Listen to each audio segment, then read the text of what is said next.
Greetings everyone, Amy Moonsong here.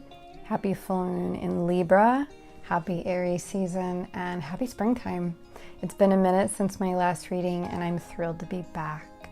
If you're listening to this today, then it's specifically for you, as my intention in these readings is that I'm pulling cards for the people who are going to be drawn to click on the video and that would speak to you directly. So thank you for being here and for receiving. This message today is centered around the Queen of Swords in reverse from the Druidcraft Tarot and the Tulsi card from the Materia Medica Oracle. And what I immediately love about this reading is that the Queen of Swords is the Libra of the Royal Arcana. She constitutes precisely the last 10 degrees of Virgo and the first 20 degrees of Libra. So she's already speaking to an aspect of how Libra energy can show up in living color as a personality in a more receptive expression. Now, upright, she represents the quality of a person that develops when they've experienced a lot in life, when they've been through a lot, right? Like this can be the energy of, the divorcee, the person who's gone through, court cases and had to deal with a lot of issues of fairness and justice and things being divided up in the right way and discernment. Been there and done that would be a really good motto of the Queen of Swords. And she's had to learn how to make tough decisions. She's known for her compassion and her ability to see multiple sides of a situation, but she's also known for not letting that compassion cloud her ability to cut to the truth of a matter and use her intuition and her intelligence to make sound judgment in what she will and will not allow in her life. This gives her a reputation for being independent, intelligent, and graceful. So this brings up a lot of qualities of Libra energy that we can tap into when it comes to making decisions about how we manage our energy with others, how to process ideas of justice, and what's fair.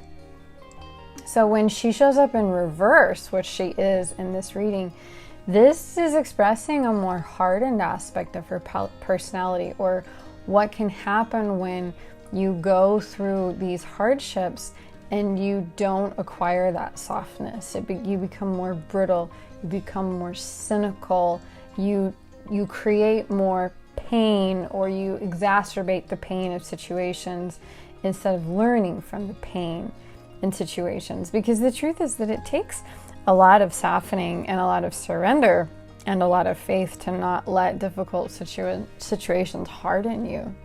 In life, and especially as a sensitive, energetic being, we have to learn to be tough and to grow thick skin in order to protect ourselves in the world.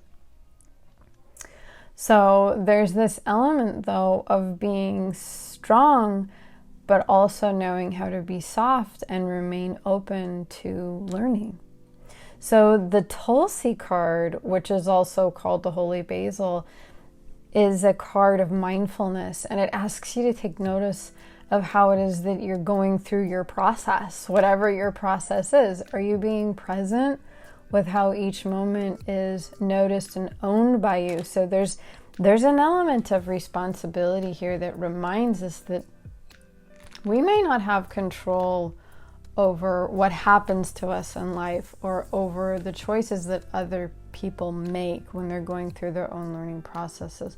But we absolutely have a sense of control and responsibility over how we process those things ourselves and how we allow that to be integrated into our own evolution and into ourselves as we develop.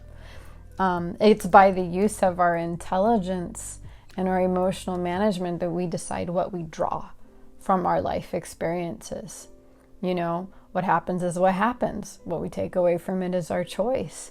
And I think that the Tulsi card is integrating with this reverse queen to give us a message that encourages you to remember that you're responsible for whether or not you allow these difficult situations to create bitterness that closes you off to the lessons that are there for you, which also makes you more prone to repeat them again. Whereas if you learn to decide to allow these things to become wisdom by letting them in, letting them hurt, letting them heal, that creates gratitude for what you now know and how you're able to protect yourself moving forward without closing yourself off. Because cynicism is not in our best interest. We can be discerning and we can be wise without being cynical and hard. Another really good example is the human heart, and the way that it's such a strong muscle and that it supports so much movement, but it's supporting movement. It has to be flexible enough to be as strong as it is, which allows that vitality to continue to flow through us, that allows us to continue to feel. So I know there's a strong element of Chiron and Aries in this lunation, so I can imagine that there's going to be some reflections or triggers that connect us to this sort of Three of Swords moment where we've experienced deep wounds, but these wounds are meant to be part of our learning and our healing process. And we have so much to offer ourselves and to the world when we choose to heal and then experience the reality of ourselves that's capable of being hurt, healing, becoming wiser, letting go, and moving forward with more compassion and more discernment for the human condition in general. So we are meant to stand up for ourselves, and we're meant to know who we are and what we want. That's very Aries. Yet we're also meant to understand that we're on the same journey with everyone else who's also on that journey, and we get the gift of mirrorship with every other human being we encounter on this journey. So be it a friend, be it a foe, be it a betrayer, you're someone who's loyal, or a mixture of both. Everyone has a piece of alchemical gold for us to process and integrate into who we are. So we get to choose who we want to be moving forward in the midst of what life brings through us in our experience. So I hope that this has been an encouraging and an opening message for you today. Every time we have these full moons, we're getting this beautiful tension point, between this whatever sign the sun is in this case Aries, and then whatever sign the moon is in, which is Libra. And that's always that beautiful polarity that the 12 zodiac signs share.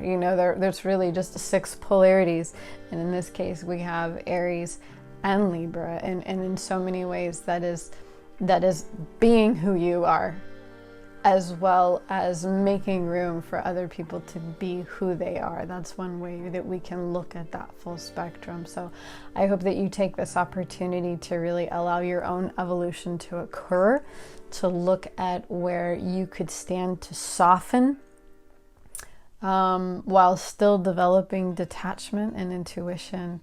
And I just hope that this has been helpful for you. I have begun teaching tarot lessons at this time. I've also created a Zodiac immersion group if you're wanting to go through the 12 Zodiac signs of the year in time, connect to all of the tarot cards that are connected to that time. You can contact me here at moonsongtarot@gmail.com, and I would be happy to sign you up for the program. If not, have a blessed full moon, and we will see you again very soon. Take care.